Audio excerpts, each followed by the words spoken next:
بڑی عجیب کہانیاں لکھی ہیں. فرماتے ہیں کہ سلطان محمود ایک نیک بادشاہ تھا. اس کے پاس ایک دیہاتی نوجوان آ گیا. اس کا تعلق دیہات سے تھا. تعلیم بھی نہیں تھی, کچھ ایسی تربیت بھی نہیں تھی, مگر بادشاہ کے دربار میں آ کے جب خدمت پہ لگا تو اس نے اتنی اچھی خدمت کرنی شروع کی کہ تھوڑے دنوں میں بادشاہ کی آنکھوں میں بڑا درجہ پا گیا. بادشاہ نے اپنے مقرب بندوں میں شامل کر لیا. اب جو پہلے سے مقربین تھے نا, وہ بہت جیلس ہوتے تھے. ہم بڑے خاندانوں والے اور بڑی عقل سمجھ والے, تعلیم والے, ہم بادشاہ کے مشیر تھے. یہ کل کا نوجوان پتہ نہیں کہاں سے آ گیا دیہات سے اٹھ کے کہ بادشاہ کی اس کے اوپر بڑی خاص نظر پڑتی ہے. چنانچہ انہوں نے پروگرام بنایا کہ ہم بادشاہ سے موقع ملنے پہ بات کریں گے. انہوں نے بات کی کہ بادشاہ سلامت, جو محبت کی نظر اس کی طرف اٹھتی ہے وہ ہمارے اوپر نہیں اٹھتی.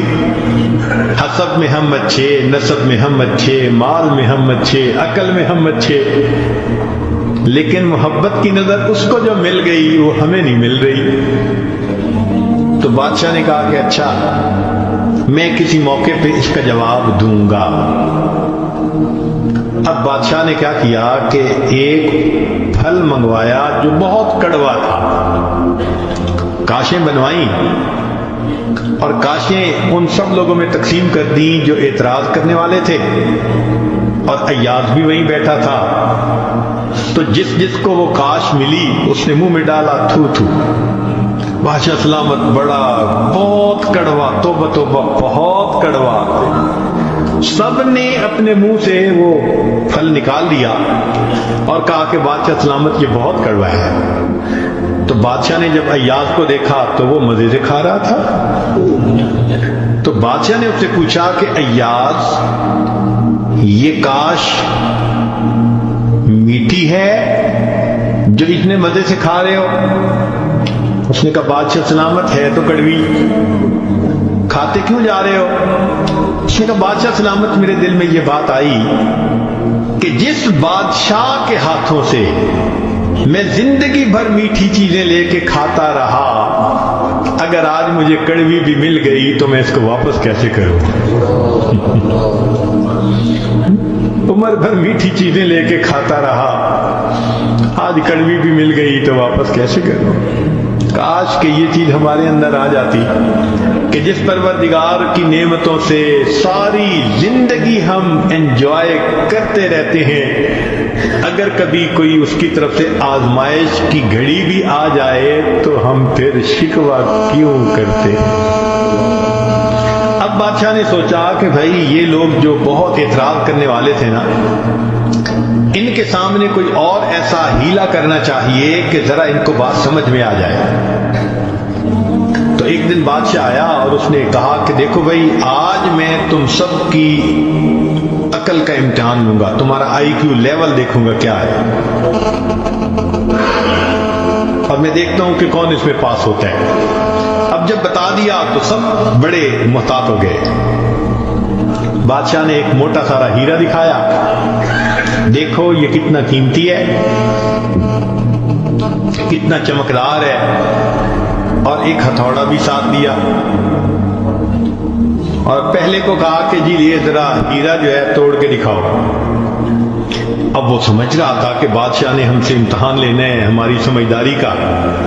تو اس نے کہا بادشاہ سلامت یہ ہیرا تو بہت قیمتی ہے, اتنے کیرٹ کا, اور بالکل بے عیب ہے, کوئی فلا نہیں, فلا لیس ہے, لہذا اس کو تو نہیں توڑنا چاہیے. بادشاہ مسکرایا, کہنے لگا ہاں بہت اچھا.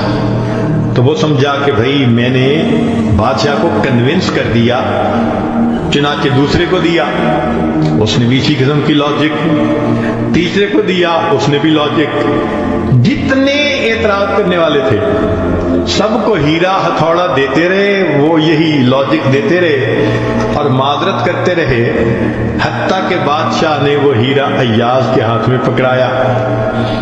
جب ایاد کو کہا ایاد اسے توڑو، ایاد نے اس کو نیچے فرش پہ رکھا، دے کے مارا ہتھوڑا اور اس کے ٹکڑے ٹکڑے کر دیے۔ اب جب اتنے قیمتی ہیرے کے ٹکڑے ہو گئے تو وہ تو سارے خوش ہو گئے، آج اس کا گنوار پن کھلا، اس کی جہالت کھلی، بے وقوف، کیا پتا اس کو یہ کتنی قیمتی چیز تھی۔ تو وہ ایکسپیکٹ کرنے لگے کہ آج تو بادشاہ اس کو دھکا دے دے گا دربار سے۔ تو جب ہیرے کے ٹکڑے ہو گئے تو بادشاہ نے اس کی طرف دیکھ کے کہا، ایاد تو نے ہیرے کے ٹکڑے کر دیے، اتنے قیمتی ہیرے کے؟ تو ایاد نے آگے سے سمپل سا آنسر دیا کہ بادشاہ سلامت، آپ نے مجھے حکم دیا تھا ہیرے کو توڑ دو۔ اب میرے سامنے دو آپشن تھی، یا تو اتنے قیمتی ہیرے کو توڑ دیتا، یا پھر میں انکار کرتا تو آپ کے حکم کو توڑ دیتا۔ میری نظر میں آپ کا حکم ایسے سینکڑوں ہیروں سے زیادہ قیمتی تھا، لہذا اس کو کم قیمت سمجھتے ہوئے میں نے آپ کے حکم کو نہیں توڑا، میں نے ہیرے کو توڑ دیا۔ تو بھئی جتنا ایاد کے دل میں بادشاہ کے حکم کا احترام تھا، کاش ہم بندوں کے دل میں پروردگار کے حکم کا ایسا احترام آ جاتا۔ ہم خواہشوں کو توڑ دیں، تمناؤں کو توڑ دیں، اپنی امیدوں کو توڑ دیں، ہم کبھی بھی حکم خدا کو نہ توڑیں۔ تیسرا واقعہ لکھا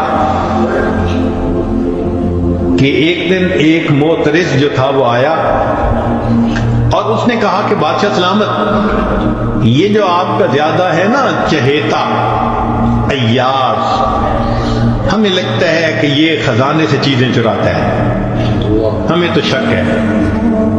بادشاہ نے پوچھا کیسے ہے؟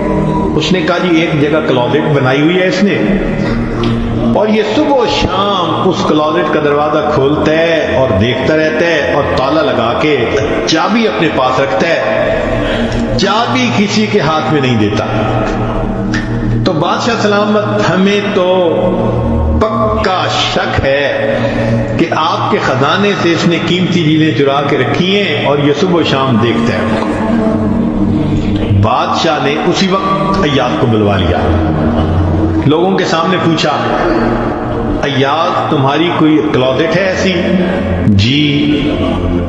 تالا لگا کے رکھتے ہو؟ جی۔ صبح شام کھول کے دیکھتے بھی ہو؟ جی۔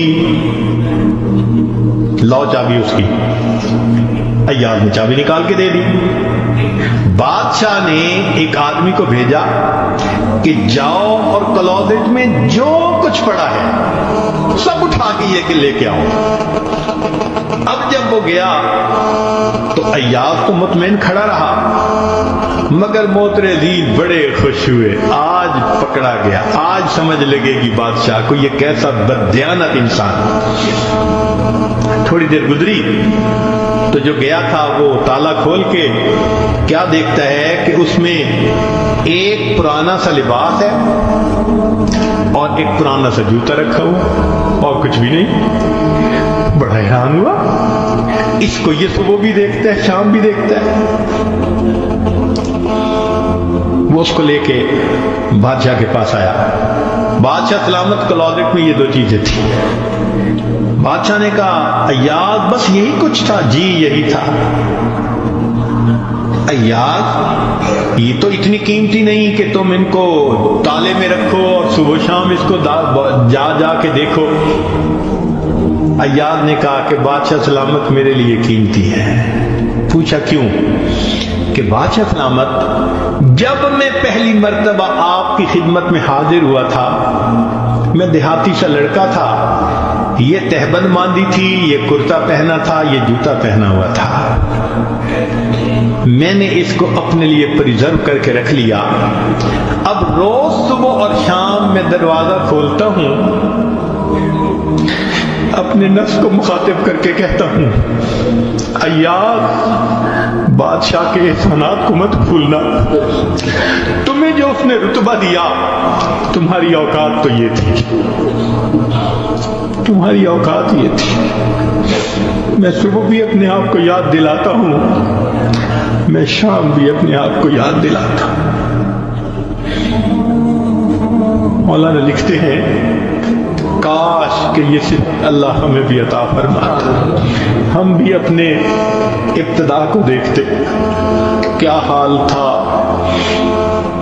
کیا ہماری اوقات تھی، اور آج اللہ نے اپنی رحمتوں سے، نعمتوں سے، برکتوں سے کس طرح ہمیں مالا مال کر دیا، ہم بھی اپنی بنیاد کو یاد رکھتے ہیں۔